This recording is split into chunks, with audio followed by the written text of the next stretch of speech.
Today is August the 7th, 2014. Today is August the 7th, 2014. My name is Tanya Finchum, along with Alex Bishop, and we're with Oklahoma State University. And today we're in Grove, Oklahoma, to speak with Annabelle Walker. And this is part of our 100-Year Life project. So thank you for having us today. Well, thank you for coming. All right. I wasn't expecting an interview or anything. I just, as I said, Leo and I wasn't planning for any kind of interviews or anything. I just go with the flow. Whatever comes along, well, we'll. So. Well, when were you born? Well, all of the things history and stuff I've had as a family deal was. I was born in August the 3rd, 1914, and I'm 100 years old now. Congratulations. Well, thank you. Not very many people reach that age, I don't think, anymore. They don't. But there's more now than usual, I imagine. Where were you born?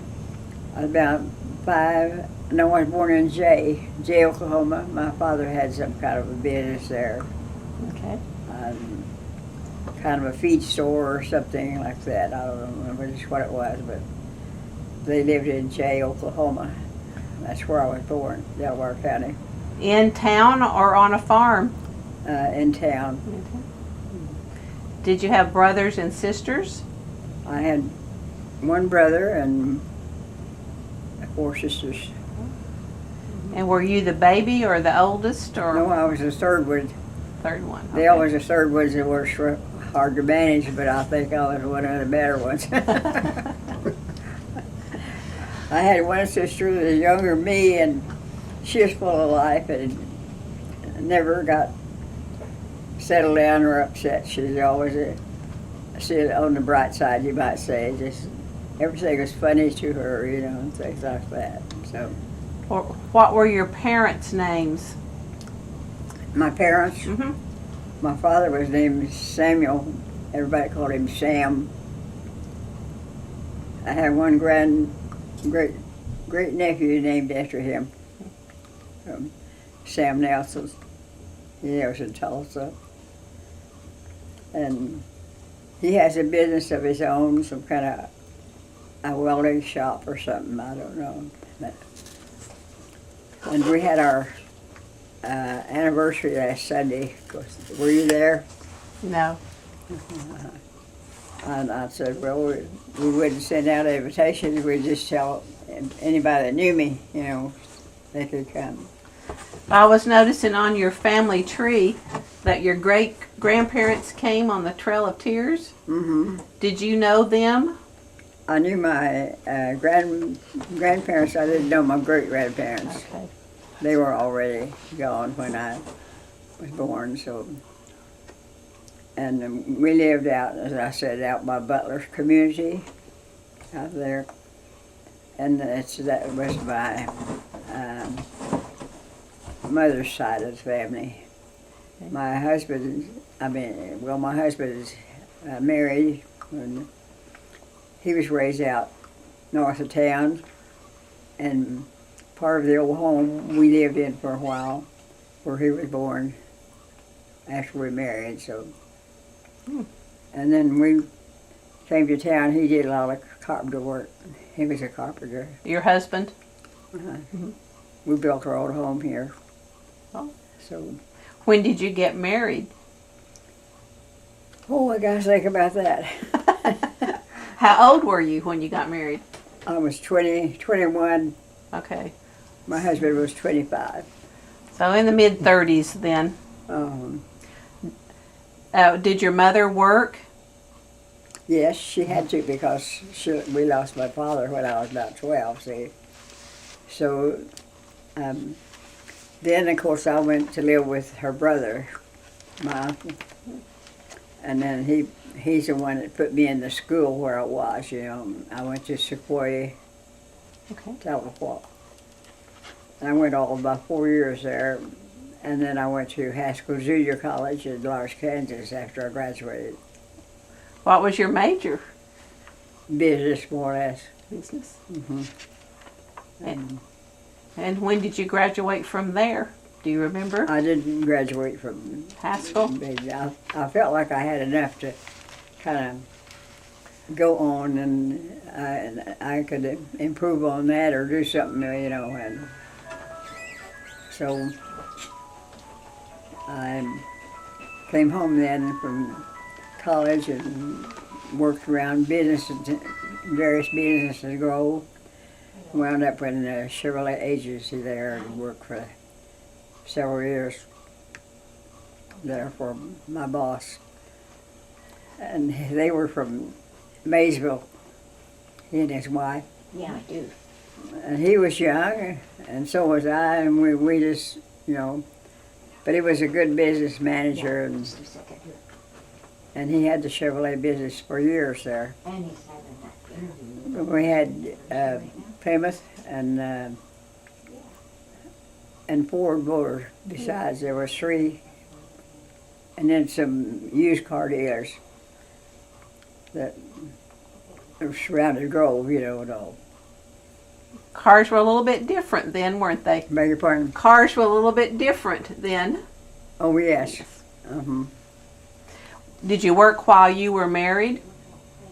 That was most of the time after I married. After you that I spent there. Okay. Because we moved into town when Betty was starting to school.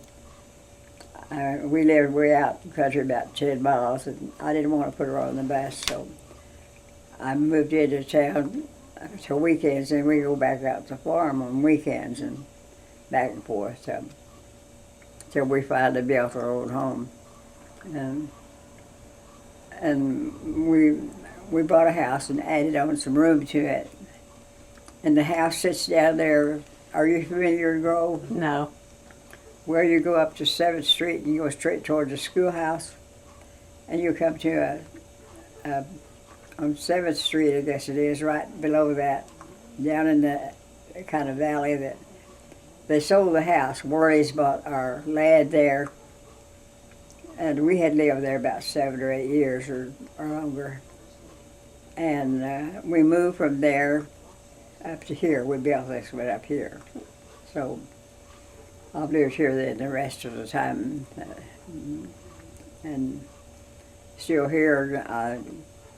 And I said, well, I didn't know what else I'd do unless I went to the nursing home. And they said, no, you don't want to do that. So. And this is home. Uh-huh. Mm-hmm. And I said, no, it'd be different, I'm sure. But my husband was he worked part-time, and then he had the farm out there. It was an old home place. Mm-hmm. We bought and lived out there for a number of years. What did you farm? Cattle mostly, as a rancher. And he didn't do much farming. He just had a lot of cattle and stuff like that. And raised, and then him and his brother were carpenters, and they both worked here for the Wilson Lumber Company, and he kept them busy all the time with businesses, home building and different things here. So that's why we moved into town, because we couldn't take care of both deals. Sure. Well, when you were little, what did you do for fun? Well, I didn't have a lot of time for fun. I went to church, and what they did there, well, I usually helped with it or done something, you know, kind of maybe furnish refreshments. And the same way as in school. I bet he was in school. Mm-hmm. I was a homeroom mother and I was busy. I mean, I didn't ever have any spare time, you know, we might say, just on weekends. And my families would come to visit us, you know, sometime on weekends, and so I had all these brothers and sisters, and one brother and all these sisters, and so. Well, when you were just newly married, were you involved with a homemaker club? No, I wasn't involved in any club, but I worked at the church there a lot, and taught in the junior department, Okay. boys and girls, did a lot with that kind of work.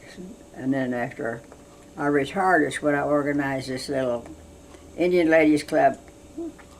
I thought, I got time on my hands here down, I don't know what to do, so I'm going to do something for entertainment. So I called a bunch of ladies and asked them if they'd be interested in forming a club. And they said, oh yes, we need something to do. So I organized a club and made their bookwork and all that kind of stuff. That we studied about the Indian customs, you know, our families, traditions and different things like that. So, and it's still alive and going today. And there's 20-some members, and I think there's about that many yet. So That's pretty good. And we met once a month, and we paid $1 for dues for, and then also when my birthday came along, we had a birthday offering. So that was our financial. And we did scholarships for kids for high school. We gave 2 scholarships, boys and girls, $500 each. That's good. So I feel like that I've accomplished a little bit. What was the name of the club? Solid E, which means Cherokee ladies. Solid E? Excuse me. I was going to say, I thought I had it. And we would fix Christmas baskets and donate them to the city for helping the needy. So that was part of our projects and things we had. So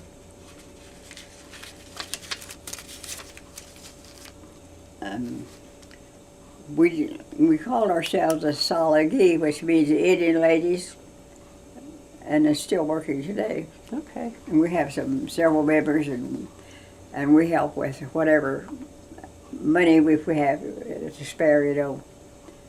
And we give these 2 $500 scholarships, which wasn't very much, but it was a lot then. So. Yes. Any little help How do with you that. spell that? TSA, and that is pronounced Salagi. That's an Indian word for Indian ladies. Salagi. And I said I never did learn to speak Cherokee, but I learned a lot of words from my father. He used to be a representative for the Indian, Cherokee Indians among Delaware County. Made several trips to Washington, D.C. and taking care of business for the tribe. So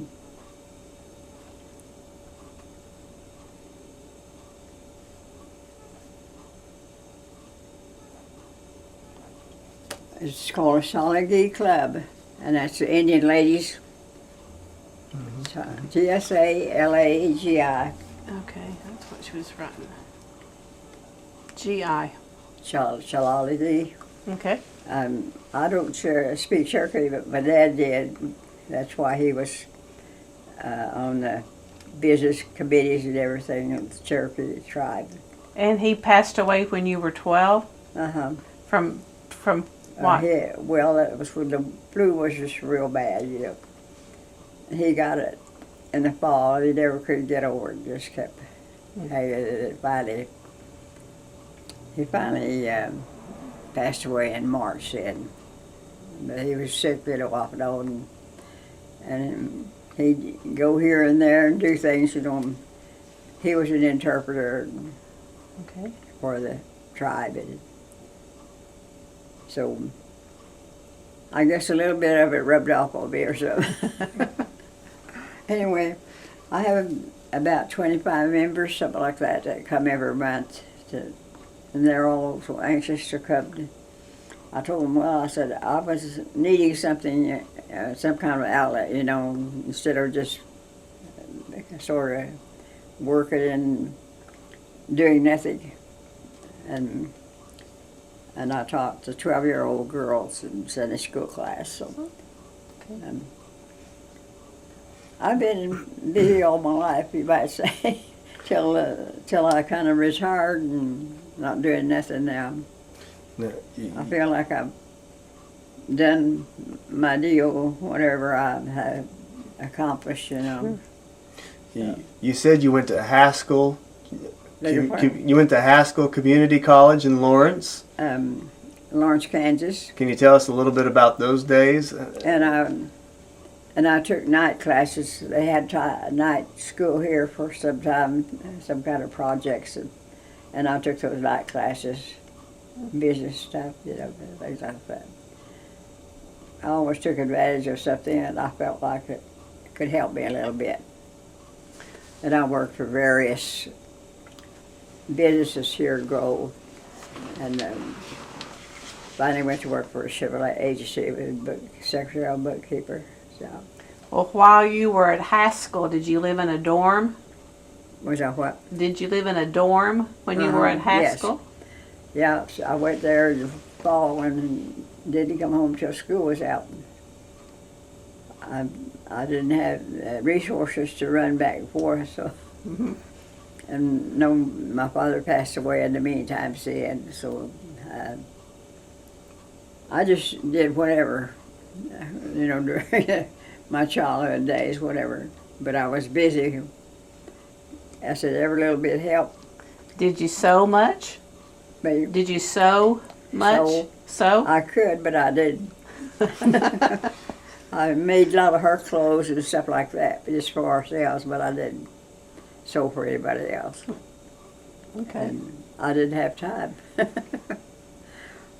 Well, do you have any stories from the Depression?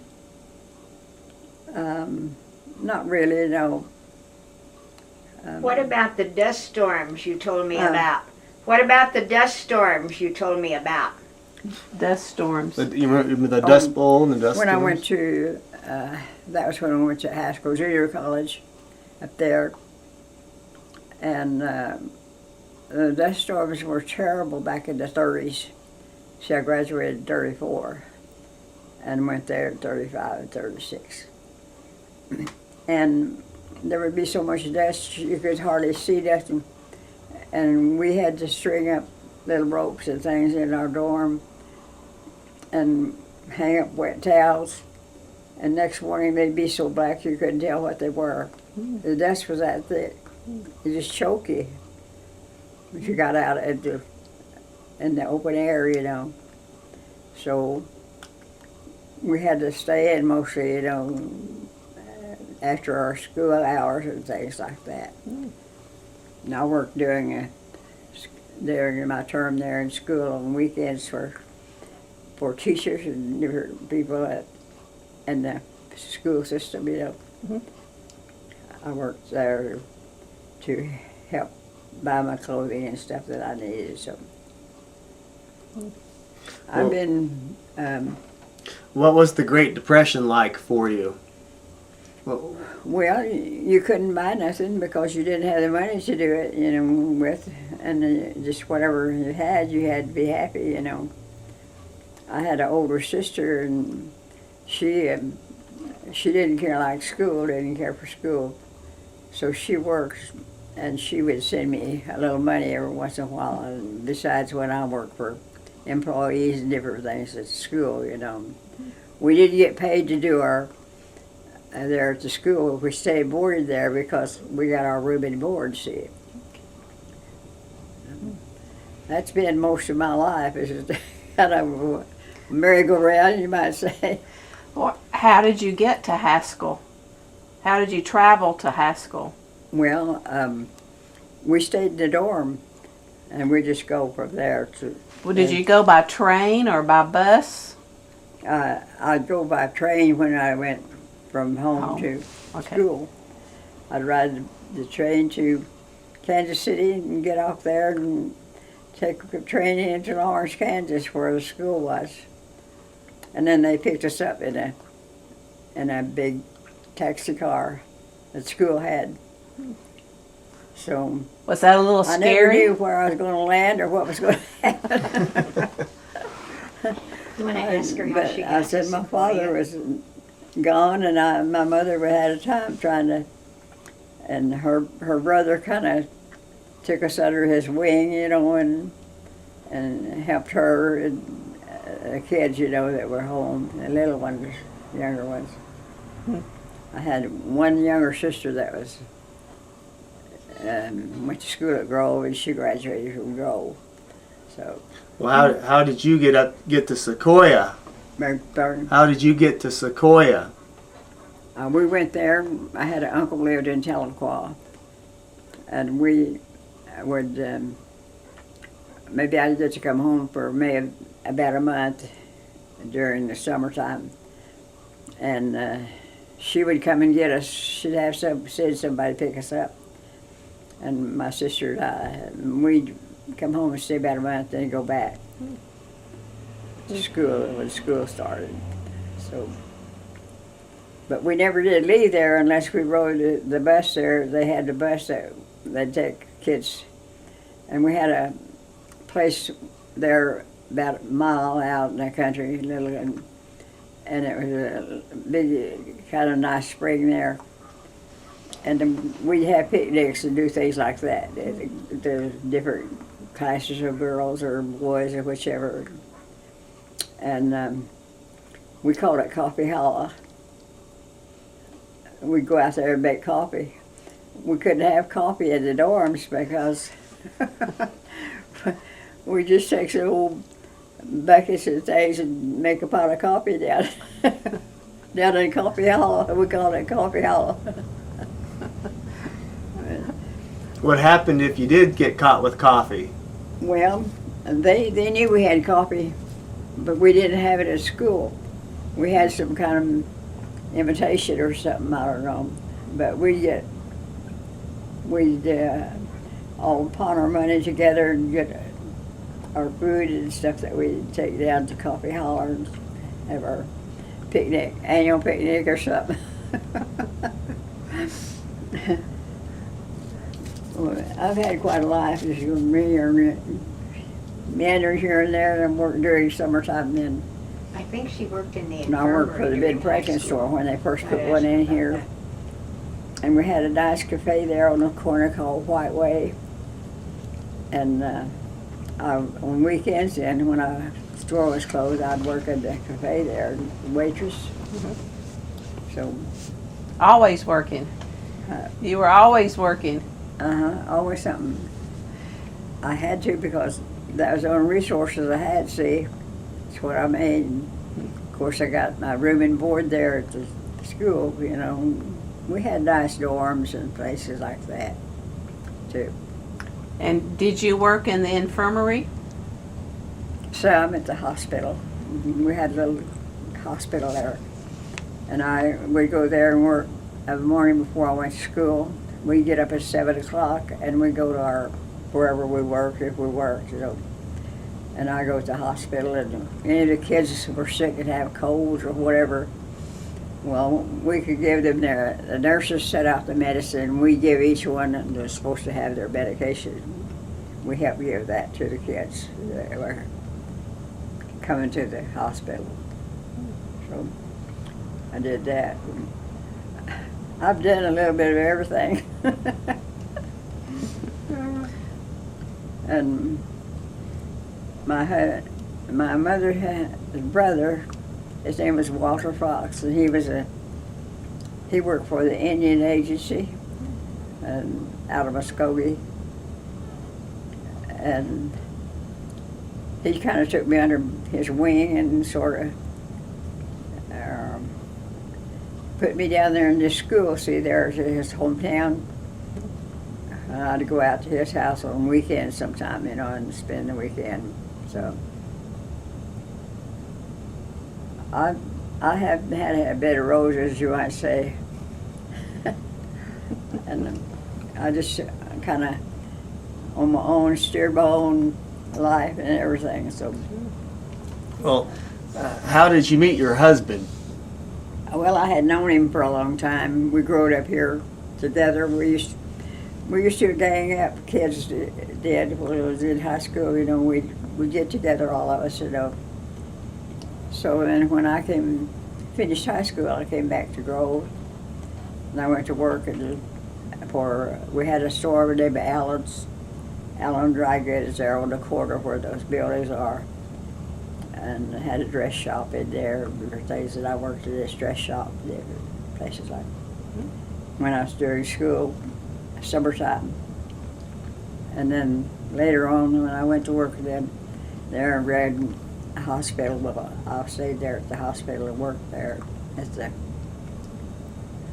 as a helper and helping give the kids. That place was kind of more or less for children didn't have a home. They'd go home in the summertime, some of them. But we would stay there all summer and winter. Didn't get to go home maybe a weekend or something like that. Ask her about her first date with him. So I want you. So you knew your husband for a while. What was your first date?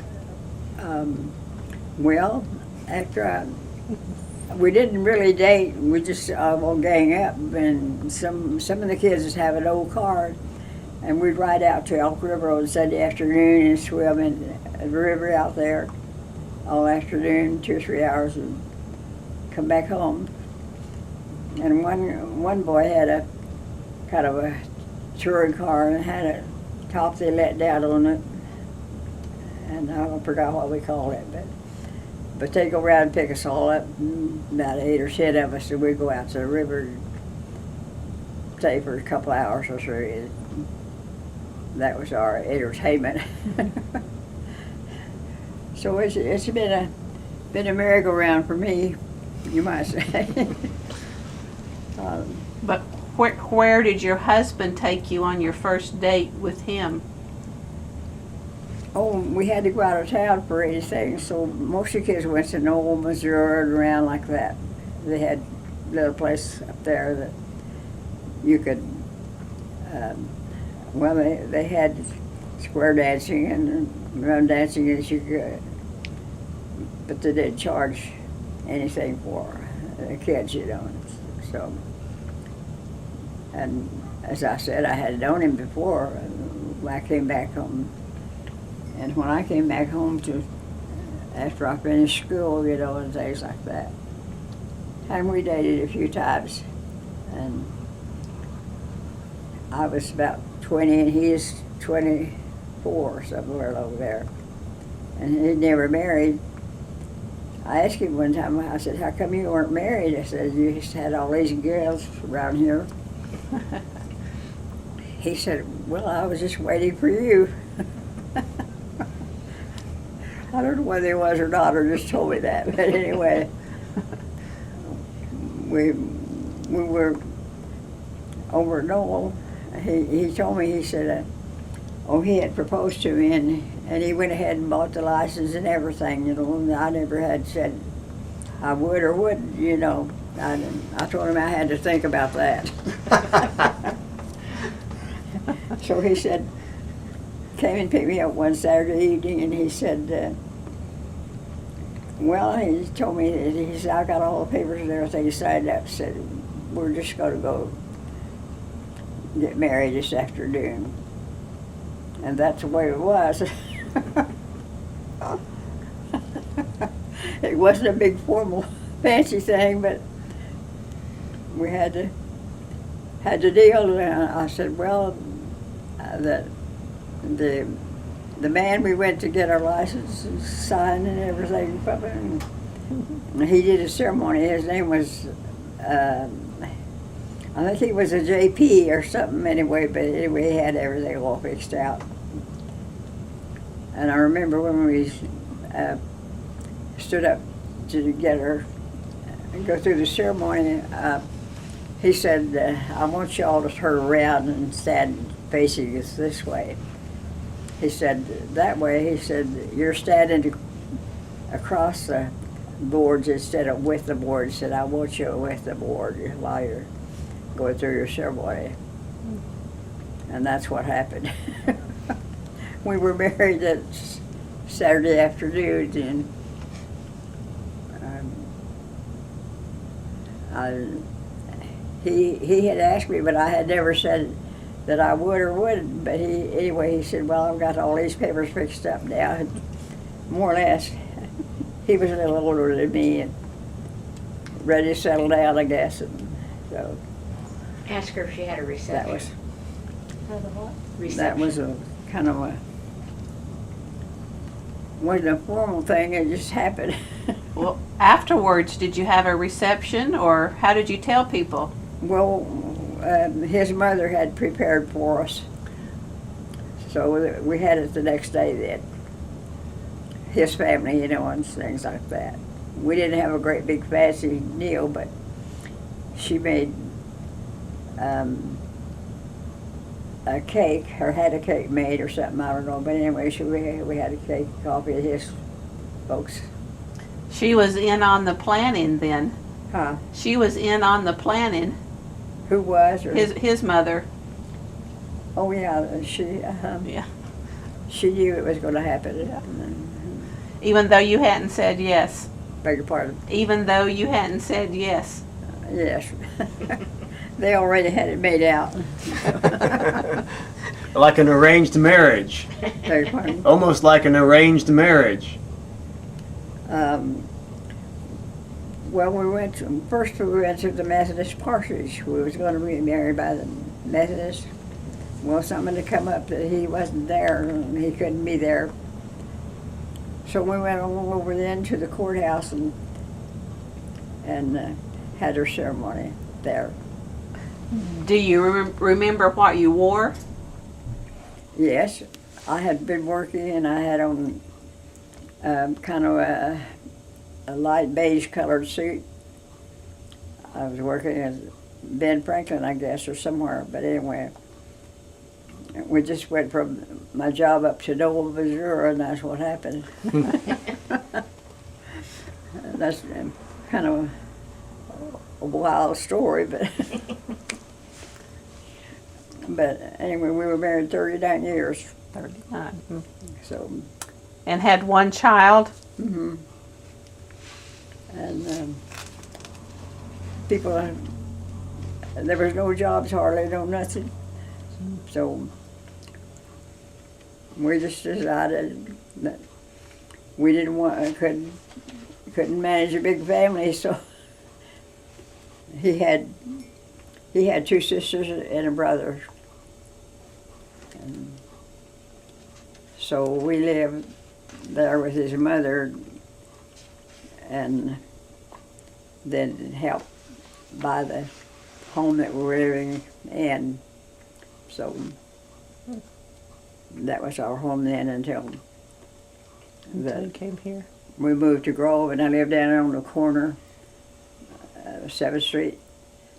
And our house is still standing down about 2 blocks over towards the schoolhouse that we had, our first home. Did you ever do any traveling? Not really, only we go to down, there's the only place that wasn't much doing then that day and time. So we went with his brother and their 2 little girls and his wife and his sister. And we would go down around, drive around, Spavin and all kind of, all out in the country, you know. No. But I already had been to high school, college. Then they had a J school, Oklahoma had night classes there. They had business college. The teachers taught there. So I went to those night schools. My husband would take me down there and wait on me till I got through classes. It's not, as I said, it's not been an easy life. And they had owned their home and then they lost it, so we bought the home back, and he wanted to live there, so that's where we lived. And the house is still standing there. Of course, some of the younger kids have bought it and live there now, but they built a new house. So. You said you taught Sunday school. Where did you teach? Beg your pardon? You said you taught Sunday school? Did I? You taught Sunday school. I taught the girls, 12-year-old girls, And where was that at? here at First Baptist and church right down here. And we lived up on the next block from the church on the corner. Well, how important? Where it is now, that's where we live. How important was church? What? How important was church and religion to you as you grew growing up? Well, we had, where I went to school, we had services. My minister, every other Sunday, we didn't have them every Sunday, but we had them every Sunday, but we did have Sunday school, but we would not have him minister a lot of times, and so we'd have it about 2 or 3 times a month, you know. This pastor that had a pastor of church, and he would come and preach for us, and we'd go to Sunday school and church, you know, then he'd go back to his church and preach. Mm-hmm. So church you didn't have a minister every Sunday then? well, sometimes we have a different, what I'm trying to say, pastors, Mm-hmm. you know, Mm-hmm. different churches. And, but we had to go, it was compulsory, you know, for us to attend services. And so that's what we did every Sunday. So, Then when I went to college at Orange, Kansas, we had the same thing, but it was much bigger. There was about 1,000 kids there. And I mean, it was like a, I don't know, you had to, as the old said is, you had to swim or Sink or stay out of swim? the water. Yeah. But it was supposed to be compulsory that we go to Sunday school church, you know. We had to do that, unless you were sick or something. And then I'd get up at 7 o'clock every morning. We had chores, so we couldn't just go and, you know, and go to school. We had to do some work and things to help out with our boardroom and stuff. So I'd go over to the hospital about 7:30 or 8, and I'd work for about an hour and helping with the handing out medicine and doing little things like that. Mm-hmm. They'd fix them up, and you'd give them to the students they're supposed to have. I did that. And then on weekends, it'd be closed, so unless you were sick. Now you recently celebrated your 100th birthday. Did you ever think you'd make it to 100? No, never dreamed I'd be that old. And how was your party? It was great. Big turnout. And I was surprised at the people that came, you know, so many of them. I don't know how many was there. About 60. 60. Mm-hmm. That's a lot. It was out there. And she was working and running back and forth. And so I said, I have time to dress myself. And I thought, and I had some nieces here, and they kept saying, you better get dressed, you better get dressed. I said, well, I think I can make it, you know, and because I don't want to get dressed till I have to, you know. So, and then we had the reception later, so, and then there at the church, and there was a big bunch of people there, I'll tell you. Are you the first in your family to make it to 100? To make what? To make 100? To live to 100? Yes, as far as I know. And I have my great-grandparents, and there's nobody. And my mother was she had one brother and 4 sisters, but some of the sisters died younger. I didn't know some of them that had. And one of my mother's sisters, I was named after her, but I don't remember her. She was gone, I guess, when I was kind of young. But I do remember going to some funeral, but I don't remember whose it was now. When I was younger, you know, smaller.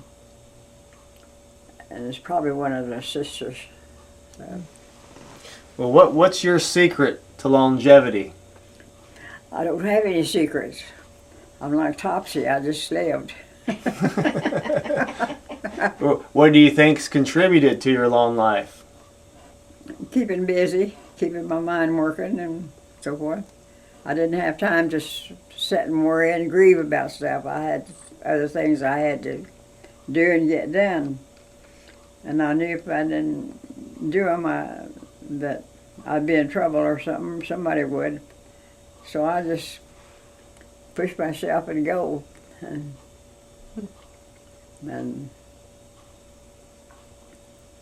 as I say, we had our license and everything. He did, so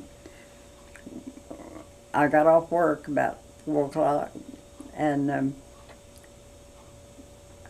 he came along and picked me up, and we went over to Noel, Missouri, and we married over there at the Methodist parsonage. So. Now, do you have a philosophy or a motto you live by? Not really. I just, as I say, I just live day to day, you know, kind of like nowadays, and you don't plan for much, you know, and so. But. How early do you get up? Beg your pardon? How early do you get up? Well, usually about before 5:30 or 6, something like that. Early? Because you had to get up, get dressed, and get. And my folks lived out in the country then. My mother, I had a stepfather. They lived out west of town. But I think now that the lake has covered up where we did live there. The old road used to go out west, you know, and then turn back north. Now it goes straight from here to the bridge, see. But we went down where the water's covered. We'd go out west about 2 miles, then back north again to get to where my folks were living. What is a typical day like for you now that you're 100? What's a typical day like? It's not much. Only just sitting here in this chair. I don't plan anything because I don't know what, you know. I try to help her with planning meals and doing things like that. Something to keep my mind kind of stirring. Do you read? Do I what? Read any books or? Do I? Do you read? Oh yeah, I do a lot of reading. Not as much as I used to, but my eyes are getting bad, so I don't try to overwork them. She has a lot of word finding. And I usually go to bed about 9 o'clock, 10, somewhere along there. So you bed by 9 or 10? Mm-hmm. I never was a night owl. Stay up all night and prowl.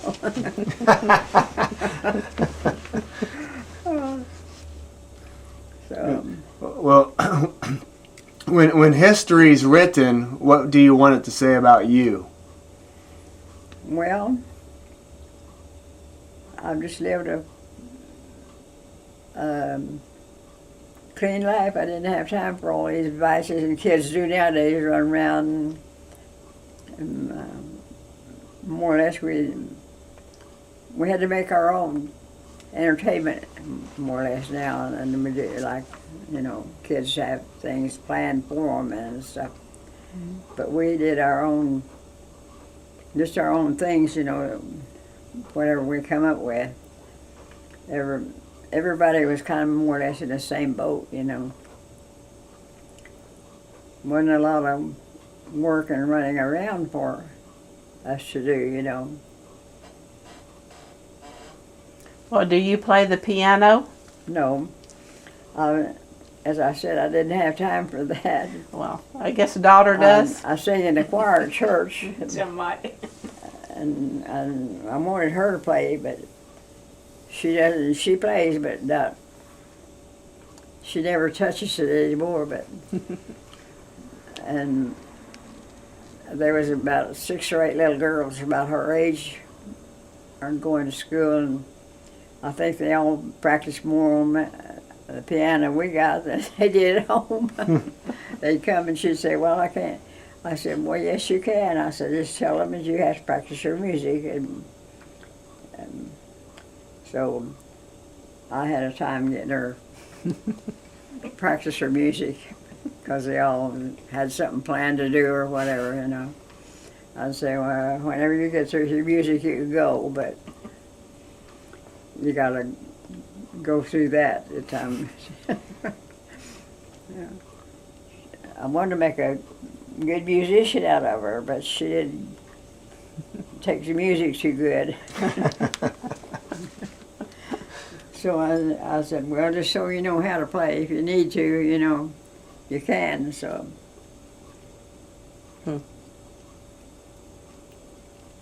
Well, do you remember getting your first television? I don't know, it's been quite a while. When we first bought, not too long after they came out, we bought our first one. And so I said, we didn't TV much because some of the girls would come over there and they had, even though they had a piano at home, they'd come over at my house and practice. And so I said, there's some other kid was always banging on that piano all the time. So. Is there anything on your bucket list you still want to do? Beg your pardon? Anything on your bucket list that you still want to do? Yeah. Am I still what? Do you still have anything in life you want to do? No, not. I don't plan anything because I'm not able to do anything now, and so I don't. I'm not now. Well, I just enjoy my grandkids when they're here and doing things like that. And have a grandson here now, and my daughter's, and she retired last year, so she's been here and since about a month now. But I've lived alone for all these years. Well, any advice for someone who wants to live to 100? For what? For wanting to live to 100? Any advice? Well, I haven't thought too much about it because there's not much you can do when you get 100. That's true. I just, as I say, from day to day, I don't plan anything, you know, unless it's something for the kids that come or something like that, you know. Well, thank you for letting us come today. Well, I've enjoyed your company, and so I hope you got some things that you can publish about me. Oh, you're good. You're fine. Thank you.